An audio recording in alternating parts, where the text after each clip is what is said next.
morning. This is Richard Hagerstrom coming to you from Casco Alliance Church in Casco, Maine.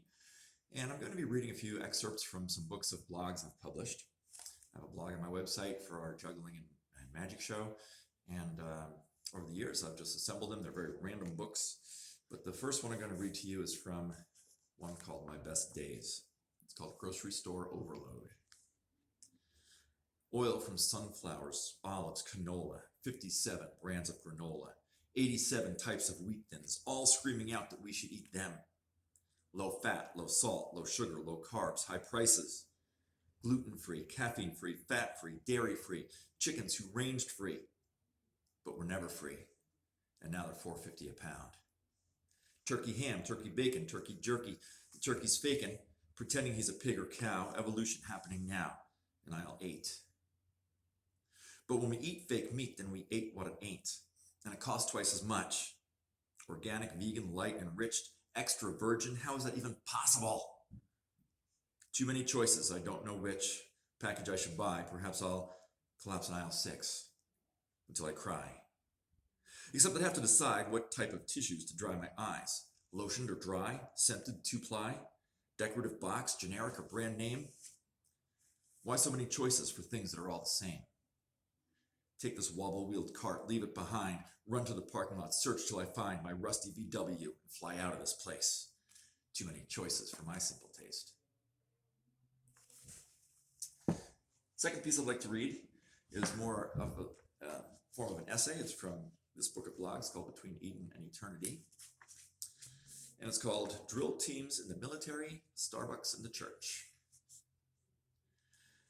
I remember visiting my brother when he was a plebe at the United States Coast Guard Academy. We went to a football game, and although I don't remember the outcome of the game, I remember the halftime show. There was a marching band, a skit to the tune, What Do You Do with a Drunken Sailor, and a drill team. The drill team stands out in my mind because what they do is very much like juggling. These were the cadets who, while marching, tossed rifles back and forth with, well, military precision. Over their heads and the heads of 6 or 7 others, somehow the cadet in the back of the line effortlessly caught the rifle every time. Their polished boots shone in the sunlight, their marching was completely in sync, and oh, the way they handled those rifles was like magic. But it doesn't take a 5-star general to realize this was a show. It had no real military value. When on earth would soldiers on the battlefield, or Coast Guardsmen on a ship, need to juggle rifles while marching in intricate patterns? In fact, I've learned they don't even use functioning rifles, and certainly not loaded ones. Drill teams are a lot of flash, but have no real purpose beyond appearances. I was thinking about this the other day when I heard a pastor say, if we want our church to grow, we need to have the best show in town. Best show in town? Really? I suppose churches that have slick worship bands, free Starbucks coffee, and stand-up comic pastors do draw all the oohs and ahs of a well-trained drill team. But when the coffee nook is closed and the worship center's powered down, we might find the morning service is just as empty as the drill team's rifles. In Relevant magazine, Rachel Held Evans writes, I want a church that includes fussy kids, old liturgy, bad sound, weird congregants, and, brace yourself, painfully amateur special music.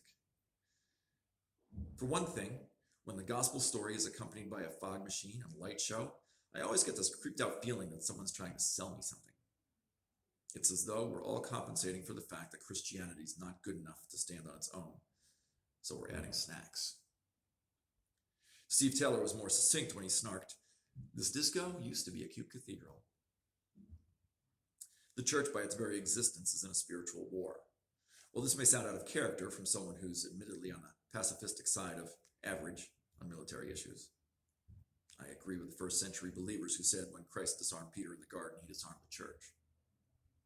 So I want to make it clear that I'm referring to spiritual warfare.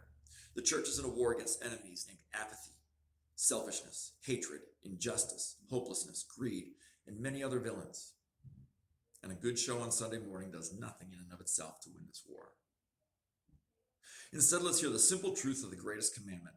Love the Lord your God with all your heart, soul, mind, and strength. And love your neighbor as yourself. Let's worship God with more spirit and truth and fewer celebrity-written praise anthems and high-tech lighting effects. Let's shut down the Starbucks stand in the lobby and open a food ministry to feed the local poor. In other words, let's stop marching around like it's halftime, trying to delight the fans with our powerless weapons. It's time to get in the battle. And finally, this is from my first book. It's called Beautiful Girl. Besides being a juggler and magician, I've been a middle school teacher for several decades now. And over the years, I've had many students who self-injure. And this was written about them. Beautiful girl. Beautiful girl, daughter of the heavens, aching to smile, surrendered to tears. Didn't she read the medical journals circa 1872? Bloodletting has been determined to have no healing benefits. But that's what she does. Since she can't afford liposuction, or doesn't like the taste of her own vomit, or she's realized she'll never look remotely like Miley Cyrus even with her clothes on. Just one more slash, it calms you. It does. That's the oxymoron, the sinister miracle of it all. It does. It does. Confusion clears, rage relaxes, peace prevails, wounding herself for her unholy trinity of transgressions, anxiety, depression, and loneliness.